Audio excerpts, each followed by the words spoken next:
안녕하세요. 저는 딸이 사랑하는 예비사위를 고발하고 파혼시킨 사람입니다. 제가 나이 52살까지 살아오면서 사기를 한번 당해본 적 없어요. 그래서 뉴스나 기사에 나오는 범죄 소식을 보면 가슴이 벌렁거리긴 해도 늘 남의 일이라고만 생각했죠. 제가 한참 청춘일 때도 무서운 사람들은 나쁜 마음을 먹고도 뻔뻔하게 잘못을 모르고 그랬는데 요즘 사람들도 예전 못지않게 식겁할 만한 짓 많이 하더라고요. 저는 나쁜 짓 하려고 해도 심장이 떨려서 차마 못 그러겠던데 도대체 어떤 심리를 갖고 있으면 그리 대담할 수 있는지 모르겠어요. 사람 아무나 사귀면 안 된다는 거 이번 기회에 확실히 느꼈습니다.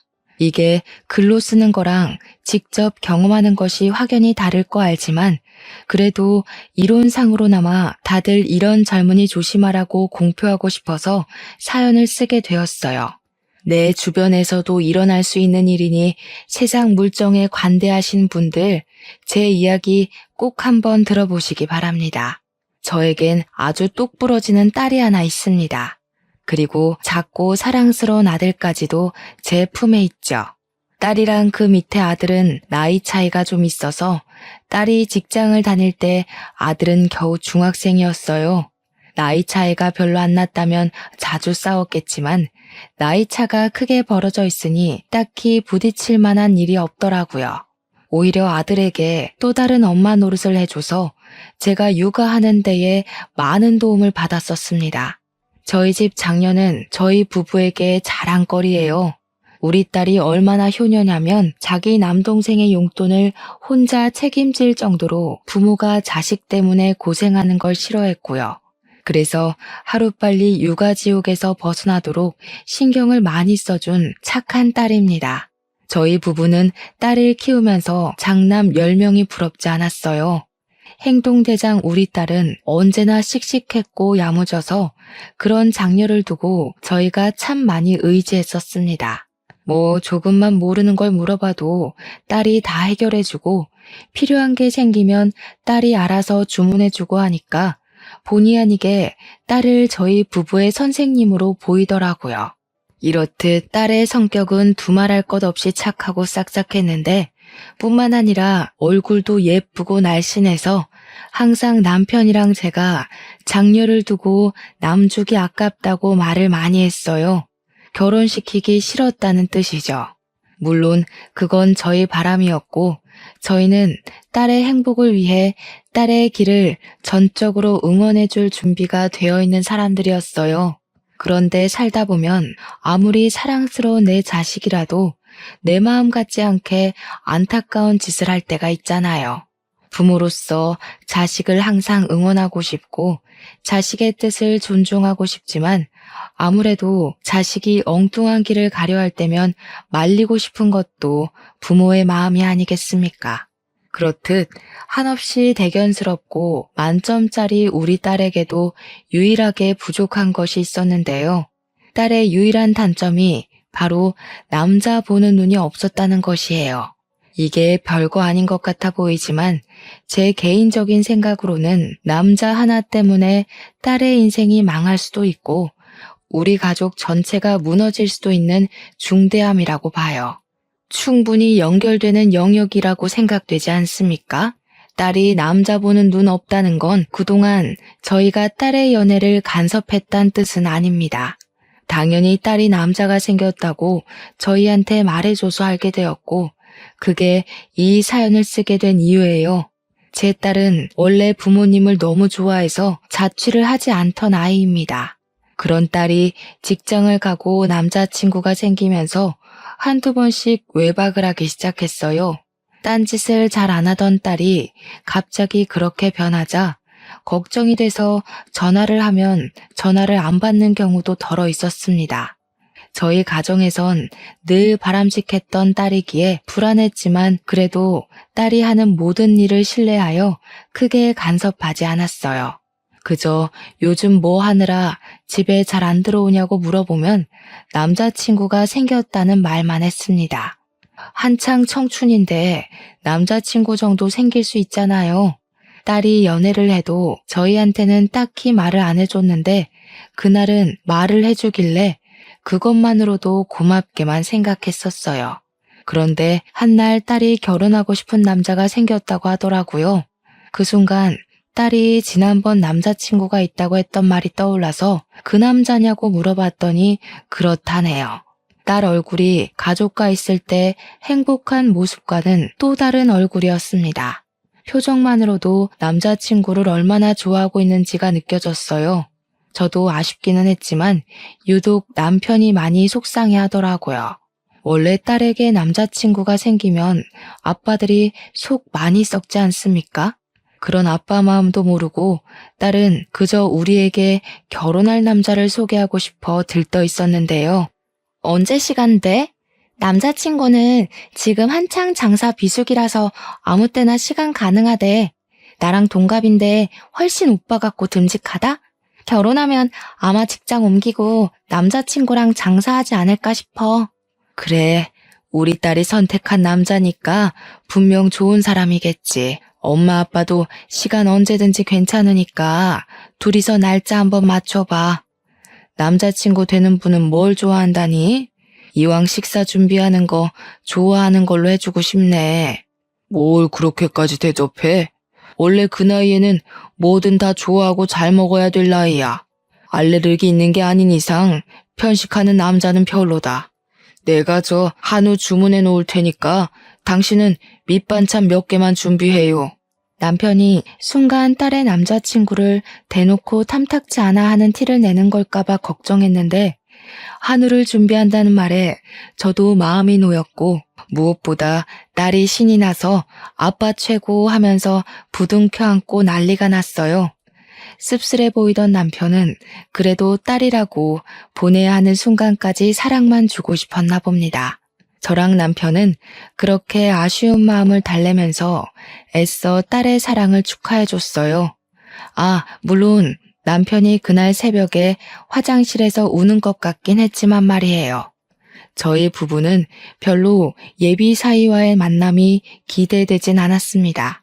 그래서 예비 사위를 만나는 날도 별로 기다리지 않았어요.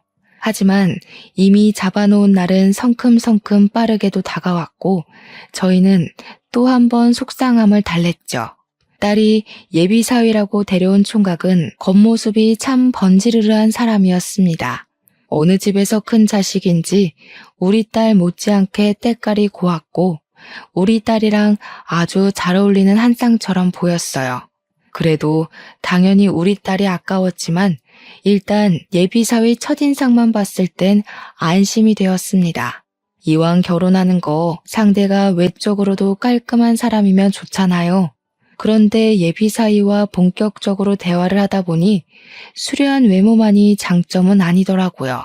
젊은 총각이 말은 또 얼마나 재미나게 하는지 저녁상 앞에서 제가 얼마나 웃었는지 몰라요.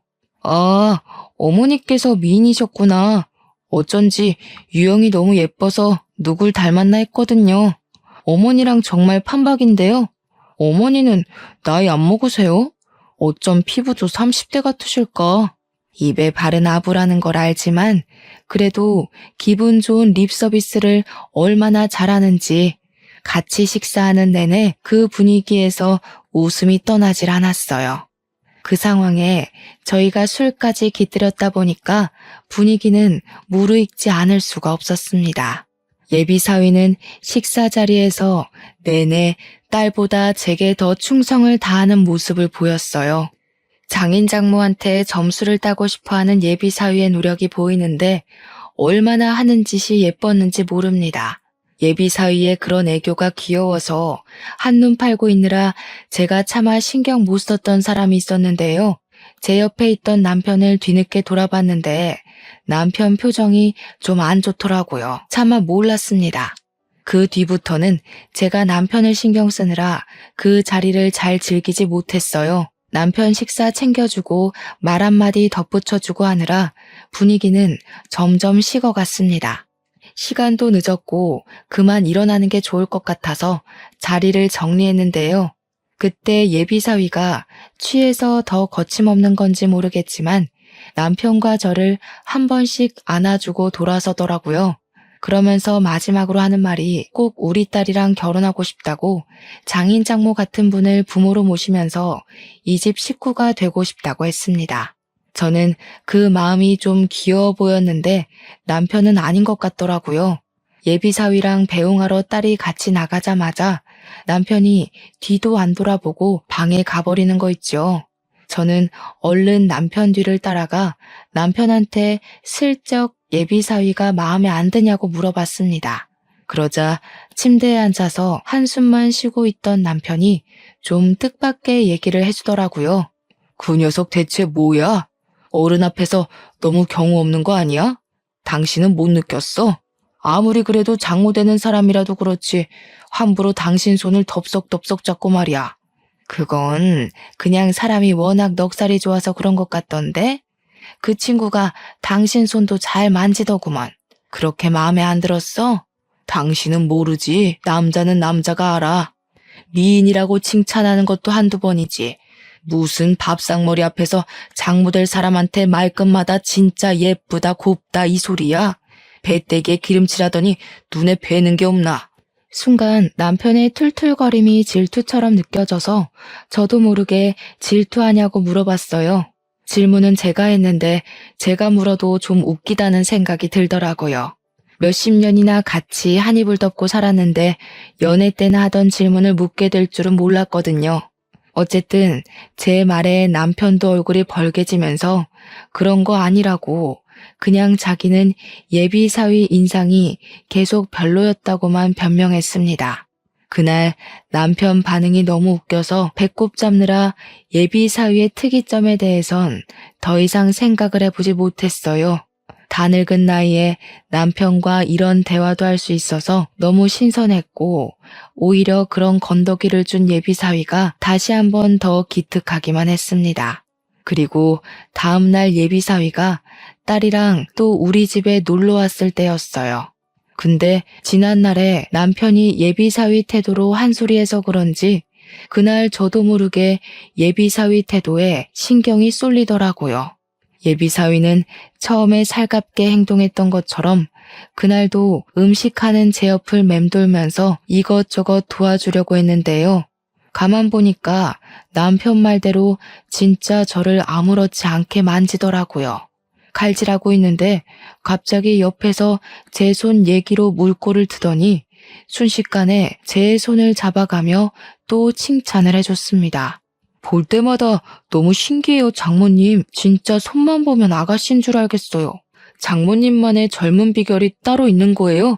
유영이도 유독 나이에 비해 동안이잖아요. 남편 말만 아니었으면 이런 장난도 그저 예비사위의 유쾌한 농담으로 넘겼을 텐데 희한하게 그날은 첫 대면과 기분이 달랐습니다. 남편 경고가 컸던 것 같아요. 예비사위가 별다른 짓을 한 것도 아닌데 그냥 찜찜하게 다가오더라고요. 저는 아닌 척 예비사위의 손길을 슬쩍 빼면서 옷에 음식물 튄다고 가서 다른 일 좀 도와달라며 예비사위를 거실로 보내버렸습니다. 근데 생각할수록 이게 맞는 건가 싶더라고요. 그냥 내 딸의 배우자 될 사람이고 우리에겐 예비사위인데 제가 이런 불순한 방향으로 엄한 사람을 경계하는 게 좀 이상하다는 생각이 들었어요. 예비사위가 제게 찝적대는 것 같다는 남편의 말이 사실도 아니고 어른이 돼서 괜히 쓸데없는 오해 때문에 우리 식구 될 사람을 대면대면하는 건 좀 아니라 생각이 들었다는 겁니다. 게다가 우리 딸이 데려온 사람인데 우리 애가 어디 개념 없는 남자를 몰고 왔겠습니까? 이러다 괜히 생사람만 잡는 것 같아서 저는 금세 생각을 고쳐먹었어요. 그러니 예비사위의 친밀감이 또 그냥 별것 아닌 애교로만 보이더라고요. 물론 남편은 여전히 예비사위에게 크게 마음을 안 줬습니다. 그래서 예비사위도 장인어른을 좀 어려워하는 것 같았고 가까이 잘 못 가더라고요. 젊은 총각이 그저 자기가 결혼하고자 하는 여자의 부모에게 점수 좀 따려고 노력하는 것 같은데 그 마음이 너무 고맙고 기특하지 않습니까? 그래서 제가 남편을 몇 번 설득하며 우리 식구들 아인데 너무 무섭게 대하지 말라고 했는데도 남편은 그저 콧방귀만 뀌었습니다. 그럴수록 무한할 예비 사위를 위해 제가 더 챙기는 수밖에 없었어요. 그렇다 보니 예비 사위와 자연스레 더 친해지더라고요. 근데 아무리 친하더라도 이건 제 입장에서 좀 많이 당황스러웠던 건데 예비 사위가 평소에도 딸이랑 우리 집에 자주 오긴 했거든요. 제가 요즘 애들 가치관을 잘 몰라서 그러는데 딸이 없는 예비 처갓집에도 사위가 아무렇지 않게 혼자 방문하기도 하나요? 예비 사위가 연락도 없이 우리 집을 찾아왔더라니까요. 저는 살짝 당황하고 말았습니다. 아이고, 김서방이 어쩐 일이야? 오늘 유영이 회사 워크숍 가서 없는데 연락 못 받았니? 알죠. 없는 거 알고 일부러 찾아왔어요. 장모님 심심하실까 봐요. 사실 저도 오늘 장사 쉬는 날이라 놀 사람 없기도 하고 마침 장모님 생각 나더라고요. 오늘 저랑 놀아주실 거죠? 살가워도 이렇게 살가울 수가 있나 싶었습니다. 굉장한 친화력에 깜짝 놀랐어요. 저희 집 사람들은 원래도 의심이나 경계가 많아서 누구에게 먼저 다가가는 성격이 못 되거든요. 그렇다 보니 먼저 손 내밀어주는 예비사위 성격이 고맙다가도 한편으론 좀 낯설고 부담되기도 했어요. 좋게 비유하자면 마치 주인 뒤만 졸졸 쫓아다니는 강아지 같다고나 할까요? 일단 저희 집을 찾아온 손님이니까 대접을 하는 게 맞잖아요.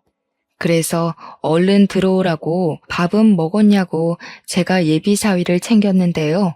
예비사위가 잠깐 화장실 간 사이에 남편이 저를 따로 방에 부르더니 예비사위 욕을 하기 시작했어요. 뭐 저런 놈이 다 있어? 정말 미친놈 아니야? 누가 결혼도 안 했는데 신부 쪽 집을 들락날락해. 결혼해도 오기 불편해야 되는 게 처갓집이야. 우리를 물러보는 것도 아니고 무슨 밥 먹일 생각 말고 당장 내보내. 나쁜 의도로 찾아온 거 아니잖아. 다른 집 사위들은 아예 처갓집 대문짝만 봐도 가기 싫어서 마누라랑 싸우기도 한다는데 그런 거 생각하면 우리 사위는 얼마나 기특해. 마음 좀 좋게 먹어봐요. 언제까지 이렇게 미워하려고. 이러면 우리 딸도 속상해해. 저는 흥분한 남편을 최대한 진정시켰습니다.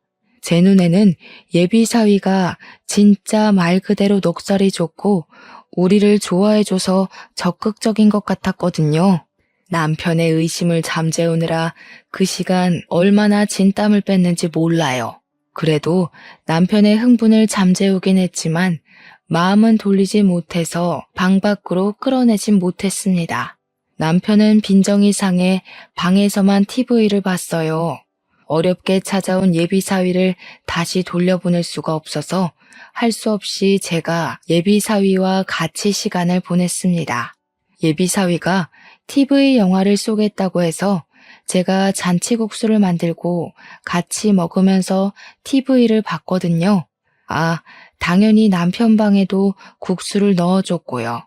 아무튼 둘이서 한참 TV 영화에 빠져 있을 때 그 순간 제가 아들 급식 돈 넣어주는 날이라는 게 번뜩 생각이 나더라고요. 그래서 TV를 보다 말고 모바일 뱅킹에 접속을 했습니다. 얼마를 넣었는지 기억이 나질 않아서 잠깐 방에 갔다가 다시 자리에 앉아서 계좌이체를 했어요. 무방비하게 비밀번호까지 드러내면서 이것저것 누르고 송금을 완료한 뒤에 휴대폰을 내려놓았는데요. 그 순간 급하게 고개를 획 돌리는 예비사위를 목격했습니다. 뭔가 쎄하더라고요. 왠지 예비사위가 제 폰을 같이 보고 있었던 것 같은 촉이 오는 겁니다. 저와 눈이 마주친 건 아니었고 예비사위가 마지막까지 눈길을 두고 있던 곳이 희한하게 제 폰 화면이었던 것 같은 느낌이 들었어요. 물론 제가 본래 의심 많은 타입이라 착각일 수도 있죠. 근데도 알게 모르게 불안감은 마음 한구석에 계속 남아 있었어요. 설마 내가 계좌이체하는 내내 보고 있었나? 고작 이 증거 없는 의심이 왜 그렇게 불길하게 다가오는 건지 그 뒤로 영화에 집중할 수 없었고 예비 사위의 살가운 대화 시도에도 표정 관리가 잘 안 되었습니다. 저는 원래 평소에 사람을 잘 믿지 않는데 유일하게 믿는 사람이 딸입니다. 제 남편도 완전히 믿지 않고 오로지 딸에게만 강력한 신임을 갖고 있을 만큼 쉽게 제 자신을 다 보여주지 못해요. 그래서 예비 사위에게도 적당한 맞대응만 해줬던 거지 그놈을 믿고 말고 할 만큼 그런 사이는 아니라고 생각했어요. 그런 상황에서 예비 사위에게 의심 먼저 들어버리니 예비 사위와 겨우 가까워진 사이가 급격히 벌어지고 말았지 뭡니까. 하지만 그럼에도 제가 어쩌지 못했던 건 예비 사위는 딸이 선택한 남자잖아요. 제 기분이 찝찝하더라도 딸보다는 제 판단이 잘못됐을 가능성이 더 크다고 보고 그냥 넘겨야만 했습니다. 그렇게 상견례를 날짜까지 잡고 저랑 남편은 상견례 때 입을 옷을 맞추기 위해 백화점을 방문했어요. 직원에게 복장을 추천받고 결제를 하기 위해 카드를 내밀었는데 직원이 카드를 긁더니 한도 부족이라고 하더라고요. 그럴 리가 없어서 다시 한번 해보라고 부탁을 했는데 계속 한도 부족이래요. 제가 분명 집에서 나올 때 1,000만 원 정도의 잔액이 든 카드를 들고 나왔거든요. 직원한테 계속 부탁하는 것도 민폐고 직원도 난감해하길래 급하게 뱅킹 조회를 해봤는데요. 충격이게도 겨우 7,000원 돈만 남아있더라고요. 이게 어떻게 된 일이지 싶어 일단 옷 사는 건 보류하고 집으로 돌아와야 했습니다. 저와 남편은 집에 오자마자 혹시 돈을 다른 곳에 옮겨둔 건 아닌지 뱅킹이랑 통장을 뒤져서 확인했어요. 남편도 큰 돈이 없어진 거라 꽤 놀라서 경찰 신고하자고 난리더라고요. 대체 우리 말고는 손댈 사람이 없는데 그 돈이 어디로 솟은 거야? 딸내미도 그 통장 모르잖아. 당신 정말 그 계좌에 돈 둔 거 맞아? 우리 말고는 이 통장을 모른다. 남편의 이 발언을 듣는 순간 제 머릿속에 무섭게 떠오른 사람이 있었는데요. 바로 예비 사위였습니다. 제 마음속에 내내 남아있던 불길함이 있었잖아요. 예비 사위가 저희 집에 혼자 찾아온 날 저랑 같이 나란히 앉아서 TV를 보고 있을 때 예비 사위가 제 폰을 몰래 훔쳐봤던 게 그리 불안했는데 그게 왠지 1,000만 원 실종과 연관이 있을 것 같더라고요. 하지만 그건 그저 제 추측일 뿐 심증만 있고 물증은 없던 상태가 아닙니까?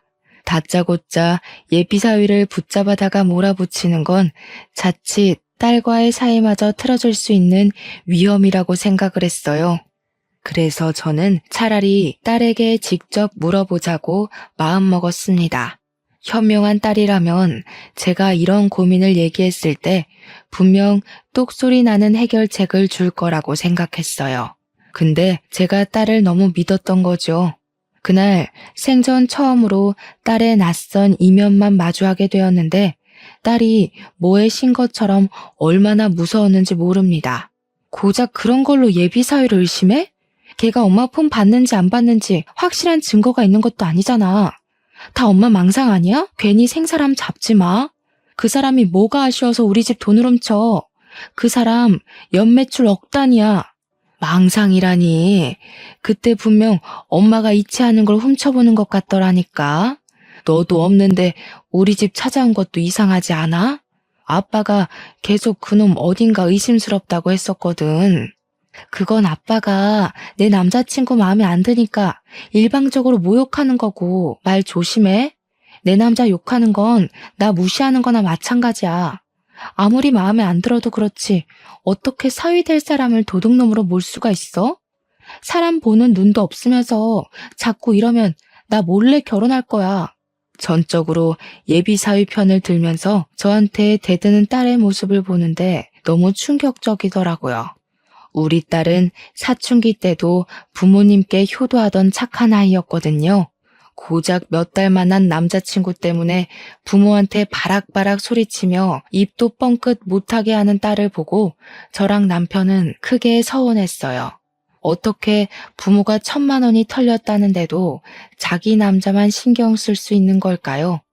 딸한테 이런 표현을 쓸 줄은 몰랐는데 그 순간 서운함을 넘어 정까지 떨어질 뻔했습니다. 그 뒤론 딸에게 감히 예비 사위에 대해 언급하지 못했어요. 그냥 제가 직접 사위를 시험해 보는 게 낫겠다고 생각을 했습니다. 그리고 그 다음날 어김없이 우리 집을 찾아온 사위한테 저는 일부러 1,000만 원 도둑 맞은 걸 고스란히 알려주었어요.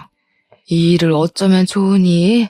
이렇게 큰 돈을 도난당했을 땐 어떻게 해야 되는 거야? 자네는 사장하는 사람이라 젊고 똑똑하니까 이런 일에 대해 잘 알지 않아? 자네가 경찰에 좀 신고해주라. 나는 손이 떨려서 도무지 뭐라고 말도 잘 못할 것 같아서. 네, 장모님, 일단 신고하는 게 좋겠어요. 어떡해요. 진짜 놀라셨겠어요. 우선 저한테 맡겨주세요. 제가 알아서 신고 접수할게요. 저는 예비 사위한테 신고를 부탁하면서 일부러 표정을 살피려고 했습니다. 직접 신고를 부탁했던 것도 일종의 미끼였어요. 예비 사위가 훔친 게 맞다면 당연히 경찰에 신고를 안 할 거라고 생각했거든요. 그리고 그 다음날 제가 따로 경찰서에 전화해서 어제자로 신고 들어온 게 있냐고 물어봤습니다. 피해액이 1,000만 원인 절도 사건이라고 했는데 경찰이 그런 신고 들어온 거 없다고 하더라고요. 이건 빼도 박도 못하는 증거이다 싶어서 저는 이 통화 내용을 퇴근하고 온 딸에게 들려줬어요. 딸이 처음에는 제가 또 예비 사위를 의심하는 것 같자 성질을 내려고 했습니다. 그런데 제가 들려주는 통화 녹음을 다 듣더니 살짝 당황한 얼굴이더라고요. 이것 봐라. 내가 분명 그놈한테 신고해달라고 했고 그놈도 신고했다고 했잖아. 너도 그 자리에서 들었으니 알 거 아니야. 근데 왜 신고 접수가 안 됐냐고. 이래도 김서방이 안 수상해? 오해한 거겠지. 경찰들이 신고를 한두 건 받는 것도 아닌데 경찰 실수로 누락됐을 수도 있는 거잖아.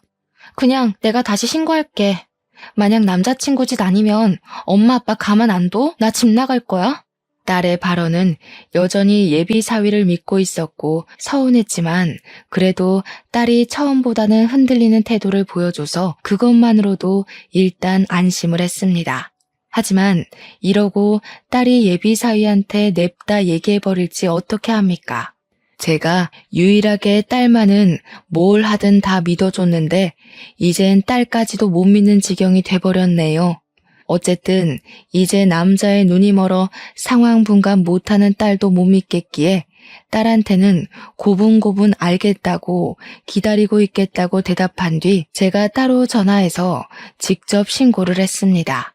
그리고 3일 뒤였어요. 딸이 동생한테 쓰라고 400만 원을 넣어둔 통장이 있는데요. 딸이 한날 돈을 입금하려고 ATM 기기를 찾았다가 그 안에 400만 원이 없어졌다는 걸 알았고 다급히 집에 와서 따진 적이 있었습니다. 그 통장은 당연히 딸이 들고 있는 데다가 카드는 딸 하나, 우리 부부 하나 이렇게 2개로 나눠 갖고 있었어요. 그러니 딸이 우리를 의심할 수밖에 없는 상황이었죠. 우리가 안 했다는 증거를 당장 댈 수 없지만 우리는 아니거든요. 아무리 봐도 그것마저 사위짓 같더라고요. 제가 뱅킹 비밀번호까지 훔쳐보면서 1,000만 원을 빼갔던 강 큰 놈이 400만 원이라고 못 훔치겠습니까? 그래서 제가 딸한테 또 한 번 사위짓이 아니냐고 의심을 해봤어요. 딸이랑 관계가 완전히 틀어질지도 모른다는 각오까지 해야 했지만 설령 그렇게 된다고 하더라도 딸이 그 수상쩍은 예비 사위와의 결혼을 포기하길 바랬습니다. 그런데 의외로 이번엔 딸의 반응이 좀 다르더라고요. 제 말에 기분 나빠하기는커녕 뭔가 생각을 하는 듯 잠자코 머리만 굴리고 있었습니다. 그러다 딸이 하는 소리가 안 그래도 그 통장의 존재를 사위가 알고 있다고 하더라고요.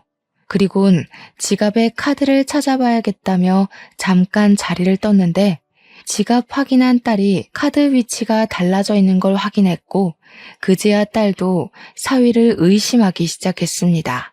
딸은 확실히 하기 위해서 하루 뒤 예비 사위차의 블랙박스에 있던 칩을 몰래 들고 와 확인까지 했어요. 저희 식구가 같이 블랙박스를 확인했는데 사위가 뜬금없이 잘 가지도 않는 편의점을 들린 정황이 발견되었습니다. 저랑 남편은 그걸 보고도 아무런 포착을 하지 못했으나 사위를 잘 아는 딸의 입장은 달랐어요. 딸이 놀라면서 말을 하길 사위는 평소 담배도 피우지 않아서 편의점 같은 데를 잘 안 간다고 하더라고요. 딸의 말을 들으니 확실히 예비 사위의 동선이 이상하긴 했습니다. 딸은 단순히 예비 사위의 편의점 방문만으로 의심을 끝내지 않고 돈이 빠져나간 일자와 편의점 간 일자를 비교를 하여 비슷한 시간에 일이 일어났다는 것까지 알아냈어요. 이것이 진짜 반박 못할 증거였습니다. 큰 돈을 잃어버린 거라 못 찾으면 어쩌나 했는데 범인을 우리가 알고 있으니 신고만 하면 될 일이었어요. 저랑 남편은 크게 안심하면서 딸한테 고생했다고 알아봐줘서 고맙단 말을 잊지 않았습니다. 그러니 딸이 묵묵하게 고개만 숙이고 있고 저희 말에 답을 못하더라고요. 혹시 예비 사위의 실체에 충격이 심한 건가 걱정이 되어서 딸 앞으로 몸을 낮췄더니 딸 눈시울이 울긋불긋한 게 보였습니다. 왜 그래, 딸? 엄마 아빠가 너무 다그쳐서 그래? 엄마 아빠도 웬만하면 딸이 사랑하는 남자 보듬으려고 했어. 근데 도무지 내 귀한 딸을 그런 찝찝한 놈한테 보내면 안 될 것 같더라고. 그런 게 아니야. 미안해. 엄마 아빠가 괜한 소리 하는 거 아니었을 텐데 내가 남자 하나에 미쳐서 정신을 못 차렸어. 못 믿어줘서 미안해. 내가 잘못한 거니까 내가 그 자식 해결할게. 피해줘서 진짜 미안해. 딸은 충격이 컸는지 눈물까지 보였습니다. 그 속상한 마음을 알 것 같아서 저랑 남편이 딸을 많이 위로해 줬어요. 저희도 딸에게 실망하긴 했지만 그래도 우리 자식이잖아요. 이렇게 사죄하며 오는 건 저희가 원했던 게 아니었습니다. 딸은 드디어 예비 사위와 갈라서야겠다는 마음을 단단히 먹었는데요. 자기는 예비 사위를 끝까지 믿어주었는데 그만큼 뒤통수도 크게 맞은 느낌인가 보더라고요. 많이 화가 나서는 그냥 이대로 경찰에 신고하고 싶진 않아 했습니다. 딸이 무슨 큰 사고라도 칠까봐 남편은 웬만하면 설득해서 법의 심판을 받게 하자고 했는데 저는 딸의 입장을 존중해주고 싶었어요. 그래서 딸에게 뭘 하든 네가 다치지 않는 선에서 코를 납작하게 눌러주라며 응원했습니다. 그 뒤로 딸이 예비 사위를 데리고 집에 올 때마다 돈 얘기를 자꾸 했어요. 예비 사위가 충분히 숨막힌다고 느낄 수 있을 정도로 집요하게 도난당한 돈에 대해서 토론하는 시간을 만들었습니다. 우리 집 식구들이 몇 번 그렇게 찔러봤기 때문인지 사위가 어느 순간 눈치가 보였는지 갑자기 저희 집 오는 발길을 끊더군요. 저희는 1,400만 원을 훔쳐간 사위놈을 어떻게 처단할까만 머리 맞대고 고민을 했어요. 그래서 딸이 생각한 방법이 있는데 좀 추접스럽습니다. 우리도 우리지만 특히나 딸이 사위를 용서 못하겠다고 최대한 추접스럽게 벌을 주고 싶다 그랬거든요. 우습게도 때마침 TV에 변비약이 방영되고 있었는데요. 그 순간 딸이 설사하기 좋겠다고 소리치더라고요. 우리 딸이 남자 보는 눈만 없었지 참 똑똑한 아이기 때문에 저랑 남편은 다시 딸을 믿었고 딸이 시키는 대로 따랐습니다. 그리고 우리는 예비 사위를 다시 집으로 불러들여야 됐어요. 아들 생일이라 뻥치고 식사 자리에 가장해 예비 사위를 초대하게 되었죠. 아직 우리 딸이랑 결혼 생각이 있는 건지 예비 사위가 우리 집 행사에 참석은 하더라고요. 남의 집 돈 훔쳐가 놓고 여전히 결혼할 마음을 갖고 있다는 게 진짜 뻔뻔스럽지 않습니까? 저는 딸이 시킨 대로 예비 사위 미역국에만 설사약을 잔뜩 탔어요. 사위는 초반에 들어오면서 쭈뼛거리며 우리 눈치를 보는 것 같더니 우리가 별일 없이 살갑게 대해주자 완전 경계를 놓더라고요. 그때 되니까 친화력 좋은 예비사위가 사실은 세상 멍청한 놈이라는 것이 얼마나 잘 보였는지 모릅니다. 예비사위는 다시 우리 식구 사이에서 대화를 주도하며 혼자 신나서 맛있다고 밥을 퍼먹었어요. 우리 아들한테도 생일 선물이라고 돈을 챙겨주더군요. 저 돈도 사실은 우리 돈일지 아닐지 모르는 거 아닙니까? 생각해보니 우리 돈이라고 봐야겠네요. 1,400만 원을 돌려주지 않았으니 예비 사위에게 매여있는 그만큼의 몫은 당연히 우리 거여야 되잖아요. 식사를 거의 마무리해갈 때쯤 저는 아들에게 더러운 꼴을 보이고 싶지 않아서 먼저 방에 들어가 있으라 했습니다. 그렇게 40분 정도 되었을 때였어요. 사위가 한 번씩 화장실을 가기 시작하더니 나중에는 화장실을 나오자마자 다시 들어가길 반복하는 겁니다. 배앓이를 시작한 거겠죠. 처음엔 저희에게 양해를 구하던 예비사위도 계속 배가 아프니 나중에는 제 탓을 하기 시작하더라고요. 사람이 본능적으로 자기 목숨의 위협을 느끼면 본색이 나오는 법 아니겠습니까? 장모님, 저한테 무슨 짓 한 거죠? 그런 게 아니면 왜 나만 이러는 건데요? 다 멀쩡한데 나만 이 난리인 게 아무래도 이상하잖아. 제 음식에 뭘 탄 거예요? 어머머, 얘 말하는 것 좀 봐라. 내가 뭘 했다는 증거도 없으면서 그리 무섭게 몰아세우는 거니? 이렇게 예의 없는 사람이었어? 음식에 장난질하는 사람한테 무슨 예의를 지킵니까? 무슨 짓 했는지 당장 말해요. 사람한테 해코지했다고 신고하기 전에. 신고 얘기가 나오자 저는 오히려 어처구니가 없어서 웃음이 나왔습니다. 누가 누굴 신고한다는 건지 우습더라고요. 그리고 그때 우리 남편이 예비 사위 말하는 뽐새에 열이 받아서 냅다 사위 뒤통수를 후려쳤어요. 감히 장모가 사랑으로 준 밥을 의심해 남의 집에서 똥이나 쳤싸면서 말이 많네. 먹고 싸게 놀게 해줬더니 우리가 네 밥으로 보여? 어디 건방지게 시도 때도 없이 기어올라? 예비 사위는 무슨 말을 하려고 하면 다시 화장실로 뛰어 들어가야 했습니다. 그날 저희에게 더 따지고 싶어 하는 것 같았는데 상태가 영 말이 안 해였던지라 결국 기력 다 빠진 상태로 집을 기어나갔어요. 그날은 그렇게 돌아간 듯 했지만 아무래도 많이 화가 났던 건지 예비 사위가 다음날 다시 우리 집을 찾아왔는데요. 아무래도 고의 같거든요. 솔직하게 말해보세요. 장모님 짓 맞죠? 대체 왜요? 제가 뭘 했다고 개념 없게 그런 장난질을 해요. 그래, 나다. 개념 없는 거 잘 느껴졌니? 네가 먼저 개념 없게 남의 돈 훔쳐갔길래 나도 한번 해봤다. 개념 없는 놈한테는 개념 없게 맞장구 쳐줘야 된다더라, 우리 딸이. 뭔 개소리야. 내가 뭘 훔쳐요? 증거 있어요? 장인 장모한테 점수 좀 따려고 했던 사람을 이런 식으로 매도해도 되는 거예요? 증거 있든 말든 중요하니? 이미 네가 어제 나를 파렴치한 가해자 취급하지 않았어? 그런 장모가 앞으로 뭘 더 할 줄 알고 겁도 없이 장가를 오겠대? 네가 1,400만 원 훔쳐간 거 맞잖아. 그렇게 원하는 증거도 다 갖고 있는데 계속 발뺌하지 마라. 네 처지만 더 불쌍해질 뿐이야. 알아보니까 억대 자산가도 아니더구먼. 이건 딸한테 들은 새 소식이었는데 딸이 예비 사위한테 뒤통수 맞고 예비 사위의 실체가 자기가 아는 것과 얼마나 다른지 뒷조사를 좀 했더라고요. 그렇게 발견한 사실이 장사 매출 연 억대라는 게 거짓이라는 거였어요.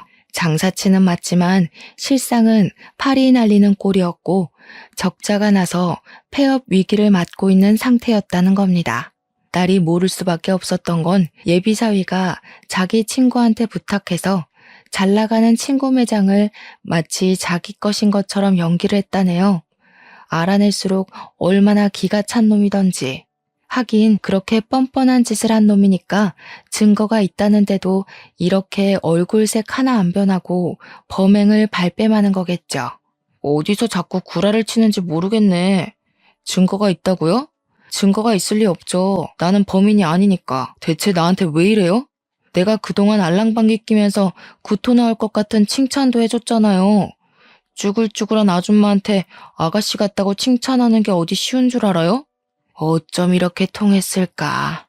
우리도 너 겉만 번지르르하고 주둥아리 너무 싸게 놀려서 우리 딸 짝으로 턱없이 부족하다고 생각했거든. 그냥 꼬리 잘 흔드는 똥개 같더라고. 근데 그걸 자기가 사위 노릇 잘한다고 착각하는 게 얼마나 웃기던지. 저도 이렇게 막말하는 게 힘든 사람이었지만 예비 사위처럼 하찮은 사기꾼한테 더 하찮게 보이고 싶지 않아서 최대한 예비 사위를 개무시해 줬습니다. 그리곤 어쨌든 네가 1,400만 원 가져가는 바람에 돈 없어져서 결혼 못하게 됐다며 파혼을 선언했고 앞으로 우리 집도 대문도 돌아보지 말라고 부정 탄다고 쐐기를 박아줬어요. 그러자 예비 사위가 제 말을 비웃으면서 웃기는 소리 말라고 1,400만 원 없어도 이 집 잘 사는 거 다 알고 있다고 떵떵거리대요. 유영이랑 재산 다 깠거든요. 엄청 애지중지하는 딸이라면서요. 그럼 장인어른 장모님 둘이서 이 집 팔아서라도 결혼식 해줘야죠. 솔직히 두 분은 살 만큼 살았잖아요. 남은 생인 딸이 더 잘 살도록 어떻게든 퍼부어주려고 해야지. 그딴 배짱도 없는 부모면서 딸 아낀다고 말할 수 있어요? 예비 사위는 갈수록 더 미친 망언을 내뱉기 시작했습니다. 그러자 방에 숨어서 우리 대화만 듣고 있던 남편이 분노를 못 참고 뛰쳐나왔어요. 혹시라도 남편이 예비 사위에게 손찌검하면 예비 사위가 괜히 신고하는 만에 난동 부릴 것 같아서 제가 남편더러 방에 숨어 있으라고 했거든요. 뛰쳐나온 남편은 역시나 바로 예비 사위의 멱살을 잡았습니다. 금방이라도 한 대 칠 것처럼 눈을 부릅떴지만 제 말을 기억하고 있는 건지 함부로 예비 사위에게 손을 대진 않았어요. 이 정신 나간 놈이 듣자 하니까 갈수록 정신 나간 소리만 해대네. 재산을 다 깠다는 놈이 네 주머니에 똥파리 날리는 건 왜 말 안 했냐? 거지 새끼라서 우리 집 와가지고 밥 처먹고 실실거렸나 본데 그걸 우리가 몰라서 내버려둔 줄 알아? 젊은데도 고작 깡통밖에 안 되는 네가 불쌍해서 내버려둔 거야. 아씨, 말 심하게 하시네. 누가 깡통이라는 거예요? 그러는 장인어른이야말로 깡통 아닙니까? 멍청하게 두 눈 뜨고 1,400만 원 뺏겼잖아요. 자기 주머니 간수도 못하면서 어디서 가짜는 꼰대질이야? 남편은 결국 참지 못하고 예비 사위를 주먹으로 내리쳤습니다. 남편이 제 말을 지키지 않았지만 저도 그 순간 예비 사위의 만행을 더 이상 못 참아주겠더라고요. 주먹 한 대 맞고 얼얼하게 서 있는 예비 사위의 발등을 콱 밟아버렸습니다. 그러자 예비 사위가 비명을 지르면서 구부러지더라고요. 쓰러진 예비 사위를 남편이 다시 붙잡고는 결정적인 발언을 했는데 예비 사위가 우리들 공격에 머리 끝까지 열받았는지 마찬가지로 결정적인 멘트를 날려주는 겁니다. 네가 지금 똑똑해서 1,400만 원 잘 훔쳐냈다는 거냐? 고작 남의 돈 훔쳐서 입에 풀칠하는 새끼면서 뭘 그렇게 있는 척 똑똑한 척이야? 비렁뱅이다 보니 눈앞에 있는 돈이 담이 났나 본데 내 딸한테 돈 보고 접근했지? 돈에 미쳐서 지 앞날에 뭐가 기다리는 줄도 모르는 멍청한 놈. 그래봤자 네 남은 인생은 깜빵이야. 뭐요? 설마 나를 경찰에 신고한 거예요? 저 자식처럼 생각해준다면서요. 어른이 돼가지고 왜 거짓말을 해요? 아니, 돈도 많은 사람이 그 1,400만 원 좀 없으면 어때서요? 사위 사정이 어려우면 좀 지원해줄 수도 있는 거 아닙니까? 어차피 우리 결혼하면 줄 돈이라면서요. 그걸 미리 빼간 건데 뭐가 잘못된 건데요? 흥분한 사위는 남편이 미끼를 던진 줄도 모르고 스스로 자백을 해버렸습니다. 예비 사위가 명확하게 자백까지 해줄 줄은 몰랐는데 잘 됐다 싶더라고요. 그 순간 타이밍 좋게 경찰이 우리 집을 방문했습니다. 예비 사위가 갑자기 우리 집에 들이닥쳤을 때 제가 딸한테 연락을 넣었고 딸이 우리 집에 범인이 찾아왔다고 체포해달라 직접 경찰을 불렀죠. 경찰이 예비 사위를 붙잡자 사위가 발악하면서 경찰들한테까지 막말을 퍼붓기 시작했는데요. 그러면서 자기 결백하다고 턱도 없는 해명을 또 해대더라고요. 그래서 제가 경찰한테 예비 사위가 자백한 녹화본을 보여주며 이 도둑놈 새끼가 1,400만 원 범인이라고 잡아가서 콩밥 좀 먹여주라 했어요. 그때 딸도 블랙박스 칩과 편의점 ATM기 시간을 비교해보면 더 정확한 증거가 될 거라고 제출하기도 했습니다. 빼도 박도 못할 증거가 속출하자 그제야 사위는 저희들 앞에 무릎을 꿇었어요. 한 번의 실수였다. 다시는 그런 일 없을 거다 하면서 가짜는 변명하길래 하마터면 우리 집에 원흉이 될 뻔했던 놈의 말 따위는 더 이상 듣기 싫어 앞에 있던 찬물을 그놈 얼굴에 확 끼얹어 버렸어요. 예비 사위는 쫄딱 젖은 생쥐꼴을 한 채 경찰들에게 연행을 당했죠. 다행히 저희 돈은 다시 돌려받을 수 있었습니다. 그놈 입에 들어간 저희 집 쌀은 좀 아깝지만 비렁뱅이한테 봉사했다고 생각하려고요.